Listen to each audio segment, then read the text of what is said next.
I'm not as polished as the rest of them because I tend not to speak very often. I attended an information day, put my hand up and said, hey, I want to help. And you've been doing it ever since. Sorry? And you've been helping ever since. That's it. And got things up and running in Melbourne. My first focus was the support groups meetings, and we've now got them off and running. They're not age specific, so they're open to anyone with a child or an adult with mitochondrial disease. It's more a forum to get together and to chat and to speak to one another, and so that you're not feeling like you're dealing with the disease alone, and that there's other people, and sometimes you might hear something and say, okay, well that's a really good idea. I'll investigate it further with my doctor. I will say I'm not professionally trained on Mito.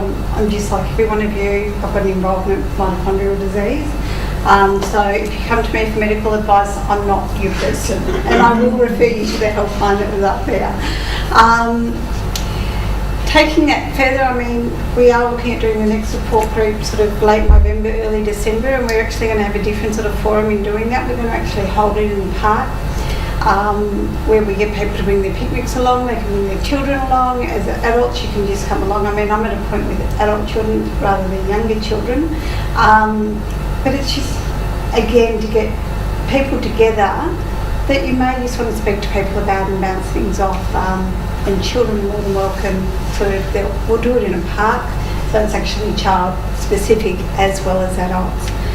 In regards to Energy for Life walks, we did have our first one this year, and for me it's all a learning curve. I've not been involved in charity work before, so it's a learning curve for me as much as anything. And I was really pleased. We had, it was about 23, 30 of us, and it was at the end of that hot weather, the night before, bucketed with rain, and 20 to 30 of us got out there and braved the really cool day that followed, and it was a lovely time. And part of the best time of that was standing around at the end of it with the sausage sizzle, just chatting.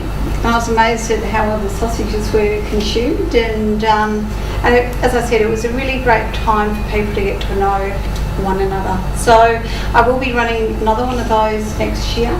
However, in the interim, we have got, it's a more relaxed event. It's for Team Archer, and they're walking around down at Park Lake next Sunday, meeting at, I think it's Carousel. They're at the Carousel restaurant there at 10:30. I will be putting it up on the website. For those that don't know, with the Amdf website, there is actually now a state link for a Victorian page. So I sort of get on and I update that with various things that do come up from time to time. In helping with that, there's a sheet where you walked in with useful information. It has got the Amdf website and the link into my site, which I maintain, as well as my details, my mobile, my email address and so forth, and details about the Facebook page. And there's a Facebook page and a Facebook group as well.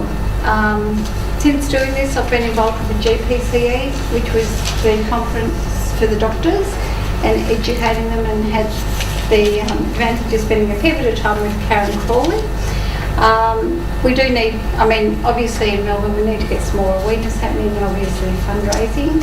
My primary focus at this point has been supporting the patients and the people going through the day-to-day living with the disease, but there's certainly a lot more room for growth, and it will be what I will then start moving on to targeting. So if any of you want to put your hand up and come and join me out of this one, love it.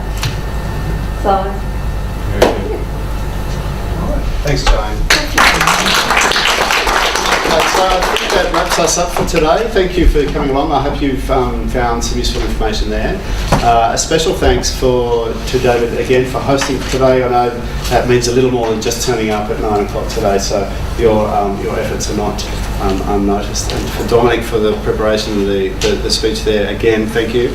You're one of our tireless supporters, and I know I've certainly learned something new every time I hear a presentation, so we're very grateful for you doing this on your own time. To Don, thank you for sharing your story. That was great. It was very big of you to do that, and I'm sure a lot of us got a lot from that. Thank you very much, Don. to Joanne for organising today. A special thank you to you. It's been great. So thanks very much, and we hope to see you again at the next one. Thanks.